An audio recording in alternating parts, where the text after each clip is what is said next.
Hello, everyone, and welcome back to this week's Substack Live at the Sustainable Media Center. My name is Emma Lemke, and I serve as the Director of Gen Z Advocacy at SMC. And I'm so thrilled to be joined in intergenerational dialogue today with two outstanding SMC community members, Talia Guten and Connor Dalgard. So, a little bit more about today's conversationalist. So, Talia is a professional certified coach through the Co-Active Training Institute and the lead coach at the Mindful MFT team. Her training includes somatic therapy, mindfulness-based and emotional and self-regulation techniques, and leadership development. Over the last decade, she's accumulated over 5,000 hours of experience working with clients, including individuals, couples, families, and groups. But her ultimate goal is to support clients in restoring a sense of inner and outer wholeness, empowering those to live in alignment with their deepest values, and something that I think and I truly believe we need very badly in today's digital ecosystem is that level of empowerment and realignment with our own personal values to lead us in a better direction. So thank you so much, Talia, for joining us. In addition to Talia, we have a friend and Gen Z board member, Connor Dalgard. Connor is a mental health and policy activist and almost graduated student at Vassar College. He's graduating, I think by the time this is out, you will have graduated. So congrats on that huge educational milestone. So as a teenager, though, he developed a passion for mental health advocacy, which has led him to raise awareness about America's mental health crisis.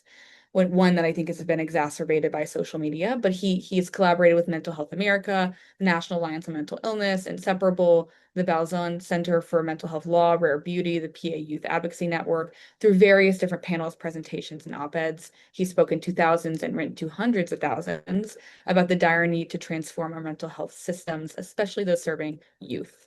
So in the future, he hopes to continue merging this passion for mental health with the fields of government relations, policy, and research. So thank you for joining us as well, Connor, and for jumping in today's conversation.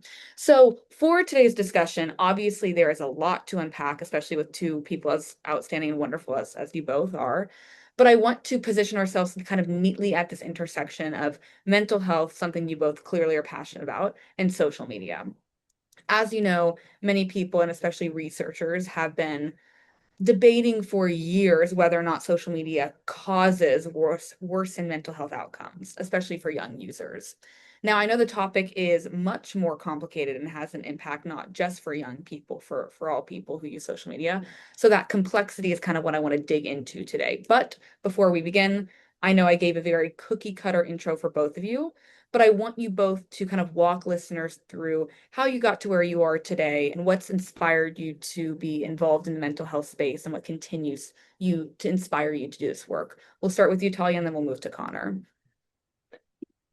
Yeah, so I am a therapeutic coach, and I've been in the mental health space for over a decade, and my path has taken many twists and turns along the way. And I think where I've arrived most recently is I actually specialize in working with mothers and people navigating the transition into early motherhood. I also am a writer.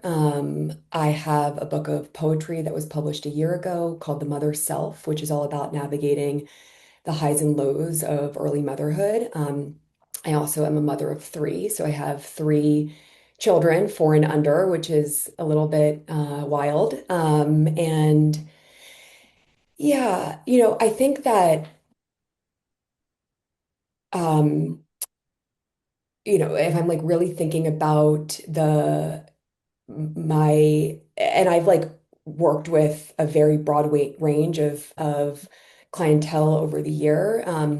But I think so much of mental health is about a coherent sense of self and a strong connection to one's inner life and to be known in that, to be seen in that, to be expressed in that. And I think that's one of the things that social media really challenges, and excessive social media use really can inhibit over time. So I feel really, really passionate about supporting mothers in I think there's uh, an idea that people can lose themselves inside of motherhood. And I think that one of the ways that that can be uh, sort of combated is through deep introspection, deep self-reflection, and pockets of solitude. So yeah, more to say there, but that's some of the summary of what I do and why I think it's so important to create space for the self to be known, free of distraction. Mm-hmm. What Yeah. about you, Connor? Yeah, I mean, for me, it sort of started as a teenager and it continues today, watching my peers navigate the mental health system, and becoming a mental health advocate. I have this guiding belief that mental health care should be easy to get and easy to afford. And it's just not the case today for a lot of folks. Friends and family members have spent so long on wait lists. They deal with insurance issues. They have to miss work and school um, to get treatment or get their kids treatment, etc. And I've always been like a pretty inquisitive person.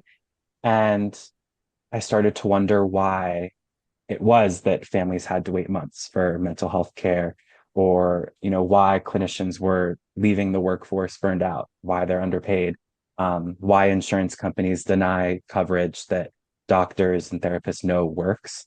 And that those questions and the frustration that I had at the lack of easy answers turned into advocacy, which for me has mostly been through public speaking, op-eds, and work with different mental health organizations. I'll soon start working for a mental health policy organization full time after I graduate from Vassar. And I can safely say that um, the mental health system could be improved, not fixed, with better policy. And I'm really inspired to try and make mental health the political issue that it is, especially in upcoming election cycles. And a little piece of hope is that at the state level, there's really, really positive momentum. And I'm inspired as a mental health advocate to try and continue that change and to try and scale it up to the federal level as well. Absolutely. And I wanted to say, like, to listeners and just in general, so inspired by both of your work. Again, I think that you both approach from very different angles. But I think that each angle is so necessary and needed in the larger conversation about mental health and for mothers, for youth, for everyone who's kind of navigating the system. I think it's important to have advocates and people like you on the ground. So very thankful for the work that you do. But now I kind of want to pivot a little bit into that intersection that I mentioned earlier, social media and mental health.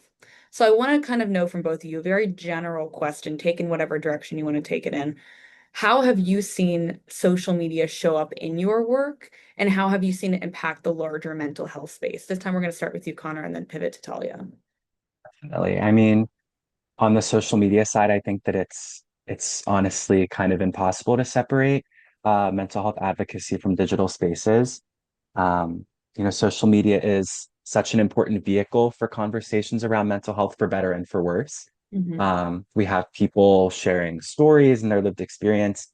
I use social media to help organize these public affairs campaigns personally and professionally. People educate each other, you learn, and people can build community that they wouldn't necessarily have had otherwise in a physical environment. Um, and I think to a certain degree as well, social media can help equip younger folks with the tools that they need to start advocating. And it also gives us access to decision makers and policymakers and thought leaders that we wouldn't have had otherwise. Um, because, like, at the end of the day, a teenager with a phone can really, at least to some degree, influence public dialogue in a way that used to require so much more um, power and effort. At the same time, though, I think that social media, in terms of policy, has sort of complicated the picture. It is a hot topic, which I'm sure we'll talk about later in the conversation, because we have some people that are firmly placed on this one side that social media, you know, and social media companies specifically are exacerbating the mental health crisis. And we have other people that say, look, yes, social media companies aren't heroes in this scenario, but they're offering young people who are struggling with some form of connection that they can't find elsewhere. This really sounds like a toxic relationship to me, and I still every day try and figure out where exactly on that spectrum I fall. So I won't go too into the weeds to it now, but I'm excited to get into it with the next question. Absolutely. What about you, Talia? How does it kind of show up in your work? So how does social media show up in my work? Mhm. Yeah, I'm thinking about how um, in the transition to early motherhood, or really, and that's my area of specialty, but I think it can really, any person navigating any significant transition in life, and I work with, I've worked with college students who are transitioning into the workforce. I've worked with uh, older folks who are transitioning into retirement. I've worked with um, people transitioning into marriage, right? Like really, like so much is happening inside of a human being in the transit in any significant life transition. And so if I'm speaking, right, like specifically to the internal experience of a mother is the emotional changes, the emotional complexity, the identity changes, the loss of self, the psychological transitions, the spiritual transitions. There's so much happening inside of a person. And so what I can see in my work is that in the discomfort of everything that someone might be moving through, which is all very normal, there can be a look to uh, sort of like distract from that Mhm. via social media and a way of sort of coping with some of that discomfort. Um, and again, it's not so black and white because I think there's so much that people can benefit from some information or a sense of connection or a sense of I'm not alone in what I'm feeling in this transition. But I think that when mothers are looking to social media as a way to cope with all of the changes that they Mhm. are internally feeling, that creates a really significant disconnect Mhm. in their sense of in their connection to self and in really navigating what that change is how they are navigating that change inside of themselves. So that's more of yeah, really thinking about it on a more like granular level in that sense. Mhm. Yeah. And I love how you kind of put that because I think I Connor's obviously about to transition from college to the workforce. I did that about a year ago. And I totally agree with what you were saying about how like during these periods of discomfort, I think often in discomfort in any level, whether micro, macro, whether you're standing in Yeah. an elevator or you're going through a huge life transition, I've seen so many individuals turn to social media as kind of like a pacifier to ease the Yeah. discomfort. And I agree with you. I think that there's community that you can find, there's comfort. You can feel as though like you're being reaffirmed that you're not alone. But at the same time, I think can pseudo to some extent fracture your sense of self and kind of distance yourself from your inner values. And passive scrolling I think has the capacity to worsen also a lot of points of discomfort. So as Connor kind of mentioned earlier, you did a beautiful job kind of pushing up this question.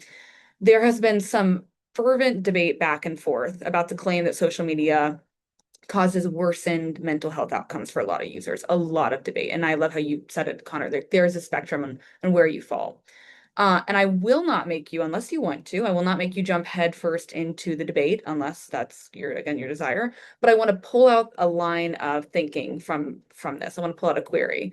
So I'm curious on what do you think researchers and general civil society is getting wrong or misunderstanding about social media's impact on young people, more broadly its users, and Talia, for you, honestly, young mothers and people who are going through these periods of transition. Connor, I'm going to push that to you because you kind of had jumped into it, and then we'll go to you, Talia. Definitely. So, I mean, I think of a few things. One, I sort of push back on that word cause just because it's so hard to establish causality in public health. And there are, at the end of the day, some studies, no matter what young people are saying, that have shown the reverse, whether it's the way they operationalize their variables or um, design the study, et cetera. So where I sort of land is this, and it's two things. One, I think that young people were struggling long before they had smartphones and social media. And number two, it's really important to listen to what young people themselves are saying, whatever that is. Um, so when I say those things, I'm thinking about things like underfunded schools. I'm thinking about rising loneliness. I'm thinking about political and economic instability and worry. I'm thinking about inaccessible mental health care. And Mhm. those things existed long before social media became we know it as today. Um, but at the same time, young people are using this new tool at their fingertips to publicly document, what they're going with things like anxiety, depression, eating disorders, et cetera. And it's been a really powerful shift in our culture, taking these things that were once so stigmatized and now putting it on full display for others. Mm. And so sometimes I think that we and researchers and policymakers can confuse that visibility for um, causation, Mm. but I'm not saying that social media doesn't amplify harm. Of course it can, and I don't think that it's a leap to say that social media companies are designing and have designed their platforms in a way that um, hooks young people at the expense of their physical and of their mental health. Um, Mhm. but if the entire policy response that we react to that with is outright bans or outright restrictions for certain age groups, I do think that we're, missing the mark and not actually addressing the underlying issues that I mentioned before. And the last thing I'll note that I've been thinking a bit about in some of my psychology classes at Vassar is that I think for a thriving society and for mental and physical well-being, and maybe even for therapy to work, there has to be a level of like uninhibited person to person interaction and vulnerability. And Mhm. I think that social media has modified that relationship that we have with ourselves and with others in an interesting way. And it will be important for policymakers and researchers and advocates to continue thinking about that, even in the way that something like a mental health condition is portrayed on social media. Because at the end of the day, people going to change the way that they act when they portray certain things to others, and when you have the ability to modify it with reviewing something before you actually press post. So that's sort of where I've landed and something I want to think more about in the future. Um, but yes, it's definitely a complicated issue. Yeah, and I love what you kind of touched upon, which is there are blunt ways in which we can go about trying to address the issue, whether that's through bans, whether and I won't say whether or not, like I think bans are complicated too because there's an argument there for whether or not developmentally it's helpful to have social media at younger ages. I understand the backing to that, but I also love your approach, which is these apps and products are designed to be addictive, to hook users, to fragment attention. So we need to look, I think, more surgically at like how do you push back against harmful design rather than, content or anything in between. So I think that that's kind of an interesting and helpful approach and way of thinking about the issue rather than just saying, oh, social media causes worsened mental health, which again, you could like you talk to young people, listen to them. If they're saying that there is some harm, that it's valid to some degree, but a generalization like that, I think we have to look more in depth at and think more critically about. Tali, I'm interested in your take of whether or not you agree with Connor and kind of where you fall on that spectrum. Can you repeat the question one more time? Absolutely. So what do you think researchers or general society is getting wrong or misunderstanding about social media's impact on, I say young people and more broadly its users, but Yeah. also for you, I'm curious, for young mothers. Yeah. And so I completed my master's degree, which is actually where I met at NYU, where I met Steve Rosenbaum. He was in some of my classes. And I wrote about this in my master's thesis, and I wrote about which was like several years ago, and I know I wish I was more up to date on the research. And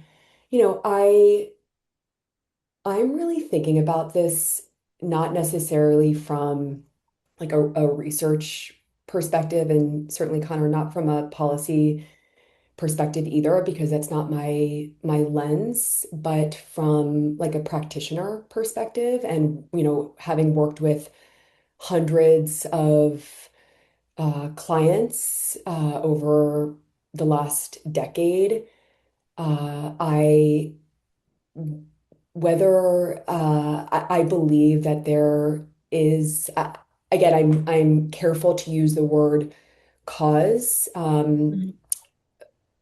but I kind of lean in that direction if I'm being perfectly honest, Mhm. uh, because without like adequate boundaries, awareness of how social media is impacting one's self and one's mental health. Because, and if I'm thinking specifically about young people, I grew up I was in college by the time Instagram came out, and like I had uh, a sense of identity and a sense of self pre anything about representing my identity or representing my Mhm. sense of self to the outer world. And I think this is something that Sherry Turkle Yep. talks about, is that there's this disproportionate focus on self-representation rather than self-reflection.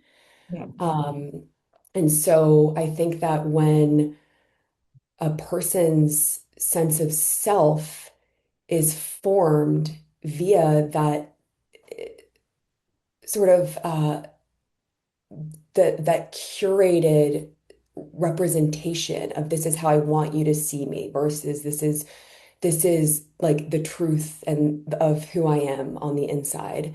I think that uh, is inherently very problematic and really contributes to kind of this gap between who one feels to be on the inside and who one represents themselves to be on the outside. And so with young people, iGen growing up with social media, not knowing a world without social media, I do lean more in the direction as a practitioner, as someone who has also worked with tons and tons of young people, starting from 14 to 29, like in that really like I've worked with many Gen Z folks, and that I see a lot of causation around mental health struggles with excessive social media use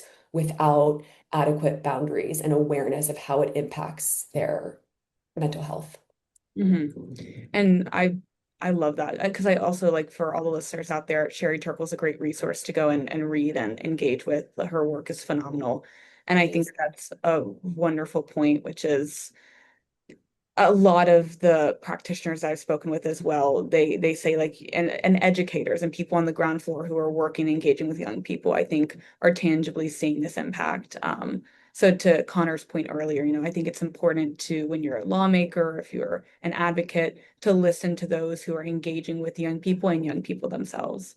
For sure. So now usually this is a faster, quicker round, but I usually like to end on a techno-optimistic note. So I am going to ask both of you, what gives you hope in today's social media world and space as it relates to mental health? I think that again, there's a lot of fear out there. So I kind of want to know where you find those glimmers of hope in the digital world we live in. So Connor, will go first to you and then we'll go to Talia. Yeah, I would say what gives me hope is that young people are being themselves. Mhm. Um, Gen Z, we're not waiting for permission to engage with these issues like social media, mental health. We're not waiting to reach a certain age or a job title. Like I've been doing this for almost 10 years and I'm just getting my first like job in this space this year. So young people were already doing great work building these peer support networks, organizing campaigns, trying to hold these tech companies accountable for what they're doing to our mental health.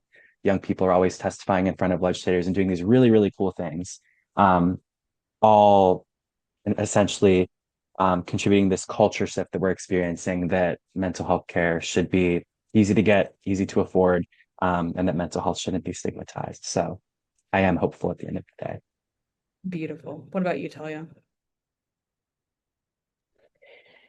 Yeah, I have hope for the broad and nuanced awareness of mental health conversation afflicting young people and just the more broader conversation. I think that mental health struggles is just more commonplace and talked about in a more um, in a really, supportive way. And I think that young people are leading that conversation in many ways. And where I also have hope, again, my perspective as a mother of young children is that we have we have research, we have awareness, we have data for how excessive social media use affects young people. And I Mhm. believe I will be in a generation of parents that will raise their children differently in terms of what social media use looks like and a lot more awareness and intention of exposure. And I'm thinking a lot about like John Haight's book, Anxious Generation, like that book and the uh, popularity of that book like gives me hope for the future. So yeah, a few thoughts there. I love that. And you keep name dropping these wonderful people again for Yeah. all those who've not, researched or done work with John Haight's work, phenomenal advocate, phenomenal person, wrote The Anxious Generation, and is, I think, leaning more of his work towards attention fragmentation, which I think is very aligned with this conversation. So I encourage people to subscribe to his Substack and read his books. Well, this was a lovely conversation. I want to thank you both for coming on and sharing your insights with us today and for all the listeners out there who are gaining from these insights. As always, we look forward to being in continued conversation with you at SMC, and we are excited to speak with all your listeners again in the next coming week. So hope everyone has a wonderful weekend or a week ahead, and thankful for you both again.